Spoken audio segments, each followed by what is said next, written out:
साथियों, हमारी सरकार ने आदिवासी विरासत को सहेजने के लिए भी अनेक कदम उठाए हैं। आदिवासी कला संस्कृति के लिए समर्पित अनेक लोगों को पद्म पुरस्कार से सम्मानित किया गया है। हमने रांची में भगवान बिरसा मुंडा के नाम पर विशाल संग्रहालय की शुरुआत की और मेरा तो आग्रह है हमारे सभी स्कूल के विद्यार्थियों ने भगवान बिरसा मुंडा का ये जो संग्रहालय बना है उसे जरूर देखना चाहिए, स्टडी करना चाहिए। आज मुझे खुशी है कि आज मध्य प्रदेश के छिंदवाड़ा में बादल भोई म्यूजियम और मध्य प्रदेश में ही जबलपुर में राजा शंकर शाह, कुंवर रघुनाथ शाह संग्रहालय का उद्घाटन हुआ है।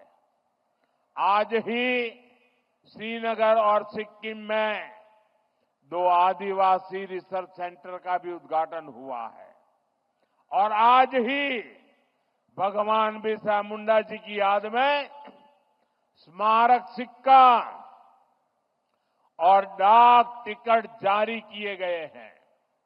ये प्रयास देश को आदिवासी शौर्य और गौरव की निरंतर याद दिलाते रहेंगे। साथियों, आदिवासी समाज का भारत की पुरातन चिकित्सा पद्धति में भी बहुत बड़ा योगदान है। इस धरोहर को भी सुरक्षित किया जा रहा है और भावी पीढ़ी के लिए नए आयाम भी जोड़े जा रहे हैं। एनडीए सरकार ने लेह में National Institute of Sowa Rigpa की स्थापना की है। अरुणाचल प्रदेश में North Eastern Institute of Ayurveda and Folk Medicine Research को अपग्रेड किया गया है। WHO का Global Centre for Traditional Medicine भी भारत में बन रहा है। इससे भी भारत के आदिवासियों की परंपरागत चिकित्सा पद्धति देश दुनिया तक पहुंचेगी।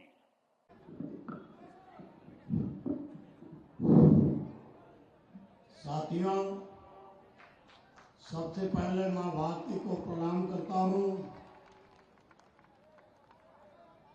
और आज इस रैली के मुख्य अतिथि माननीय महाराज योगीनाथ आदित्य जी, मुख्यमंत्री उत्तर प्रदेश सरकार, मंच पर बैठे सहयोगी दल के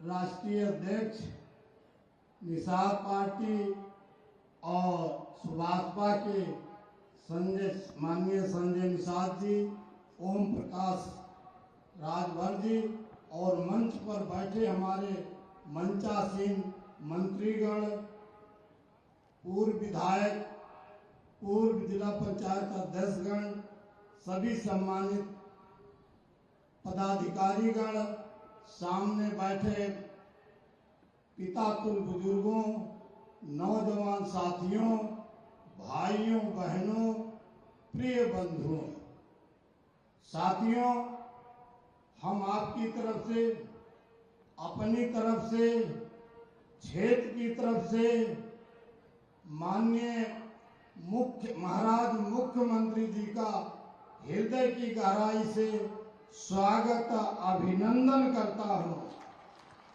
और जो नेता लोग अपने विचार रखे हैं उस विचार से अपने को संबद्ध करते हुए केवल आपसे अपील करता हूं। साथियों, ये बाई इलेक्शन है, उपचुनाव है। 20 नवंबर को आप कचहरी में विधायक चुनेंगे। भाइयों, हम इसके पहले कटेरी विधानसभा में विधायक थे। 15 साल तक लोगों ने अपने भाषण में अपने विचार रखा। मैंने हर समाज को अपने साथ लेकर चला, कभी द्वेष भावना से काम नहीं किया।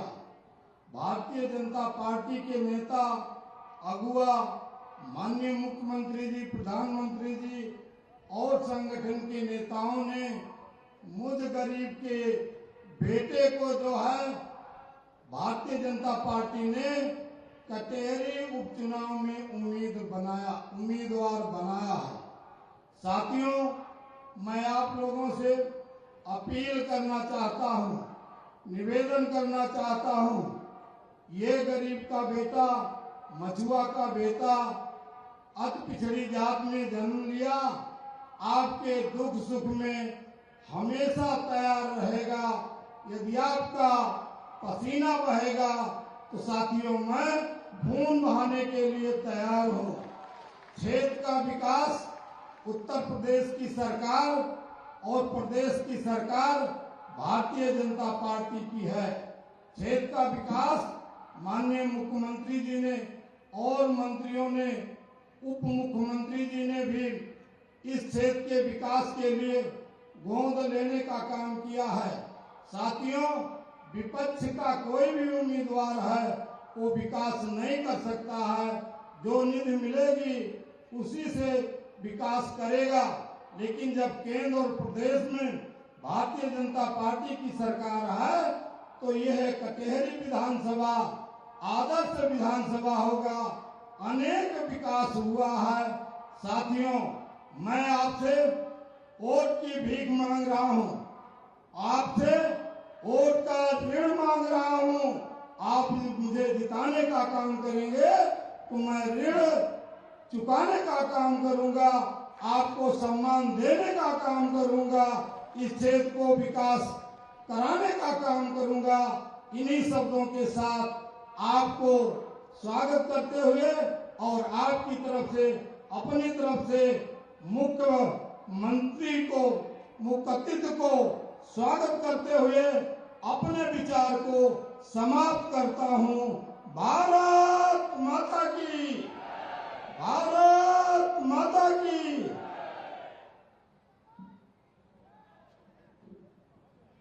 आप सभी की आस, हम कार्यकर्ताओं की विश्वास, ऐसे उत्तर प्रदेश के यशस्वी मुख्यमंत्री परम पूज्य योगी आदित्यनाथ जी महाराज को हम आमंत्रित करते हैं कि आप आए और हम सभी कार्यकर्ताओं का आवाज करें। कर्तव्य से आपसे स्वागत करेंगे। भारत माता की, भारत माता की। आवाज इतनी तेज से आनी चाहिए कि आवाज लखनऊ तक और इसके बाद मुझे मझुआ जाना, वहां तक पहुंच सके। भारत माता की, भारत माता की। वंदे वंदे वंदे। मंच पर उपस्थित उत्तर प्रदेश सरकार में मंत्रिमंडल के मेरे वरिष्ठ सहयोगी, प्रदेश के जल शक्ति मंत्री श्री स्वतंत्र देव सिंह जी, सुहेलदेव राजभर पार्टी के राष्ट्रीय अध्यक्ष और प्रदेश सरकार के मंत्री श्री ओम प्रकाश राजभर जी, निषाद राज पार्टी के राष्ट्रीय अध्यक्ष और प्रदेश सरकार के मंत्री श्री संजय निषाद जी, प्रदेश सरकार में मंत्री श्री दयाशंकर मिश्र दयालु जी, प्रदेश के उपाध्यक्ष और विधान परिषद सदस्य डॉक्टर धर्मेंद्र सिंह जी, प्रदेश महामंत्री श्री संजय राय जी, क्षेत्रीय अध्यक्ष कमलेश मिश्रा जी, भारतीय जनता पार्टी के जिला के अध्यक्ष श्री त्र्यंबक त्रिपाठी तिवारी जी, पूर्व सांसद डॉक्टर हरिओम पांडे जी, पूर्व सांसद श्री रितेश पांडे जी, जिला पंचायत अध्यक्ष श्याम सुंदर वर्मा जी, पूर्व जिला पंचायत अध्यक्ष श्री सुधीर सिंह मंटू जी, पूर्व जिला पंचायत अध्यक्ष श्रीमती भारती सिंह जी, पूर्व जिला पंचायत अध्यक्ष श्रीमती सुधा वर्मा जी, पूर्व जिला के अध्यक्षगण श्री यमुना प्रसाद चतुर्वेदी जी, राम प्रकाश यादव जी, ज्ञान सागर सिंह जी, रमा शंकर सिंह जी, कपिल देव वर्मा जी, हमारे पूर्व विधायकगण श्री त्रिवेणी राम जी, श्रीमती अनिता कमल जी, श्रीमती संजू देवी जी, जयराम विमल जी, पूर्व प्रत्याशी शिवधेश द्विवेदी जी, जिला उपाध्यक्ष डॉक्टर राणा रणधीर सिंह जी, वरिष्ठ समाज सेवी श्री अजीत सिंह जी, ब्लॉक प्रमुख प्रतिनिधि राणा वीर सिंह वीरू जी, ब्लॉक प्रमुख कटेरी अनिल कुमार वर्मा जी, जिला अध्यक्ष सुभाषपा श्री जगलाल राजभर जी, जिलाध्यक्ष अपना दल श्री फूलचंद पटेल जी, भारतीय जनता पार्टी और एनडीए के हमारे सभी पदाधिकारीगण और जिन्हें आशीर्वाद देने के लिए आज यहां पर आप सब एकत्र हुए हैं, भारतीय जनता पार्टी, राजभर पार्टी और निषाद पार्टी के अपना दल के प्रत्याशी के रूप में हम सब के बीच में उपस्थित श्री धर्मराज निषाद जी और उपस्थित बहन और भाइयों, मैं सबसे पहले आज स्नान का दिन है, कार्तिक पूर्णिमा का पावन पर्व है। आप सबको कार्तिक पूर्णिमा की हृदय से बधाई देता हूं। आज पूरे देश के अंदर जनजातीय गौरव दिवस का भी आयोजन हो रहा है। मुझे लखनऊ में आज गुरुद्वारा में गुरु नानक देव जी के प्रकाश पर्व और साथ साथ जनजातीय दिवस गौरव दिवस के अवसर पर भगवान बिरसा मुंडा की पावन जयंती में भी भाग लेने का अवसर प्राप्त हुआ। मैं इसके साथ ही यहां पर मातृ और पितृ भक्ति के आदर्श महात्मा श्रवण की इस पावन धरा को कोटि कोटि नमन करता हूं। बहनों और भाइयों, यह अवध प्रांत की भूमि है। मर्यादा पुरुषोत्तम भगवान श्री राम और निषाद राज की मैत्री की भूमि है। मैं आप सबका इस अवसर पर कार्तिक पूर्णिमा की बधाई और शुभकामनाएं आप सबके प्रति करता हूं। बहनों और भाइयों, लोकसभा का चुनाव संपन्न होने के बाद आज हम विधानसभा उपचुनाव में आपके बीच यहां पर हैं।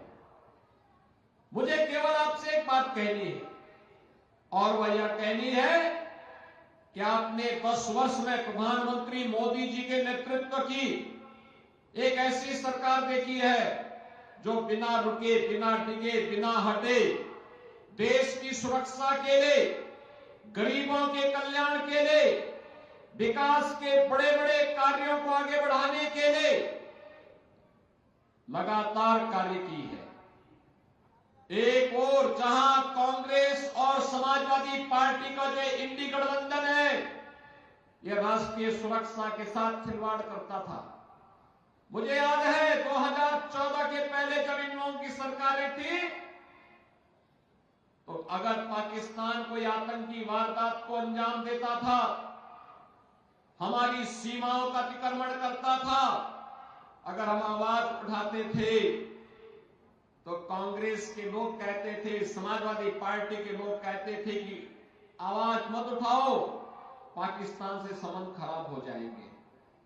पाकिस्तान घटना में घंटा को अंजाम देता था, भारत के जवान शहीद होते थे, निर्दोष नागरिक मारा जाता था। लेकिन बहनों और भाइयों, 14 के बाद स्थिति बदली है। आज कोई भारत की सीमा का अतिक्रमण नहीं कर सकता और हर एक को मालूम है कि अगर सीमा का अतिक्रमण करेगा तो भारत फिर उसको बख्शेगा नहीं। ये नया भारत है, छेड़ता नहीं, कोई छेड़ता है तो उसको छोड़ता भी नहीं है। बहनों और भाइयों, यही स्थिति देश के अंदर आतंकवाद की जड़ धारा 370 को लेकर के थी। कश्मीर में कांग्रेस कहती है कि हम धारा 370 फिर से लाएंगे। बहनों और भाइयों, धारा 370 का मतलब आतंकवाद की पुनर्वापसी। यह देश अब आतंकवाद को बर्दाश्त नहीं करेगा, आतंकवाद का खात्मा करके रहेगा। देश के अंदर आतंकवाद, नक्सलवाद पूरी तरह समाप्त होगा। भारत को फिर से विकसित भारत के रूप में स्थापित करने के मोदी जी के अभियान के साथ हम सबको जुड़ के काम करना है।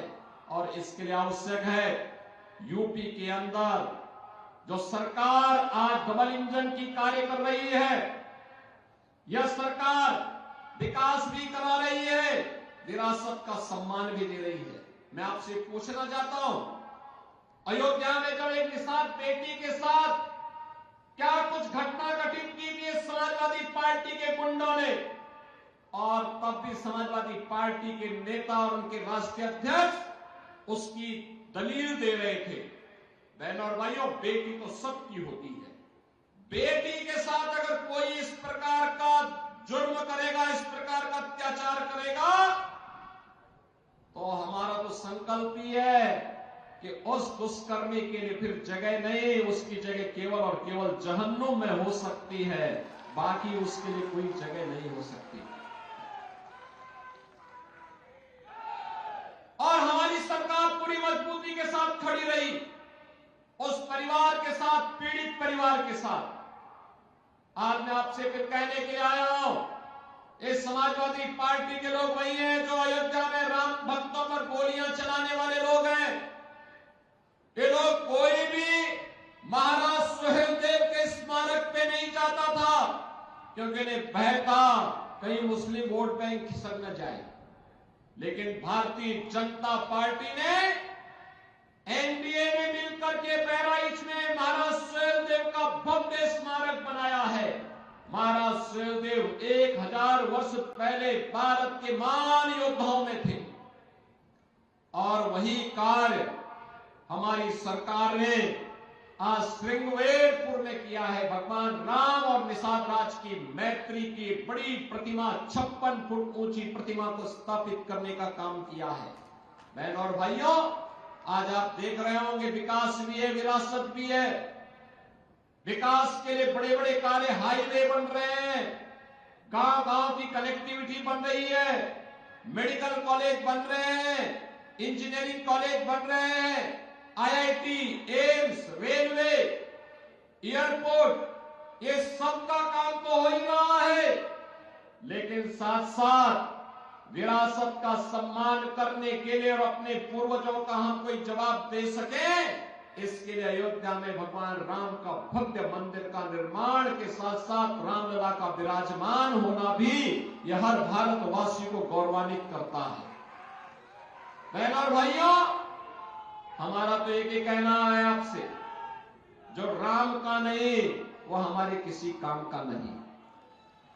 हमारी प्रेरणा तो एक ही बात को लेकर के है कि जाके प्रिय राम वेदे ही तजिए ताई कोटि बैरी सम यद्यपि परम स्नेही।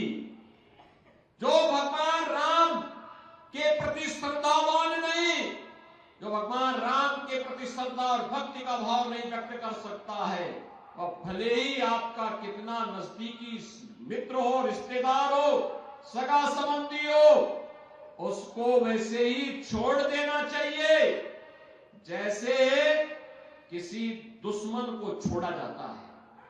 बहनों और भाइयों, एक सनातन वाक्य है, और यहां पर तो आपके सामने परम राम भक्त धर्मराज निषाद को भारतीय जनता पार्टी और एनडीए ने प्रत्याशी बनाकर के आपके बीच उतारा है। आपने पिछले 2 वर्ष 2 महीनों के दौरान कटहरी में हो रहे विकास के कार्यों को आगे बढ़ते हुए देखा होगा, यहां की कल्याणकारी योजनाओं को आगे बढ़ते हुए देखा होगा।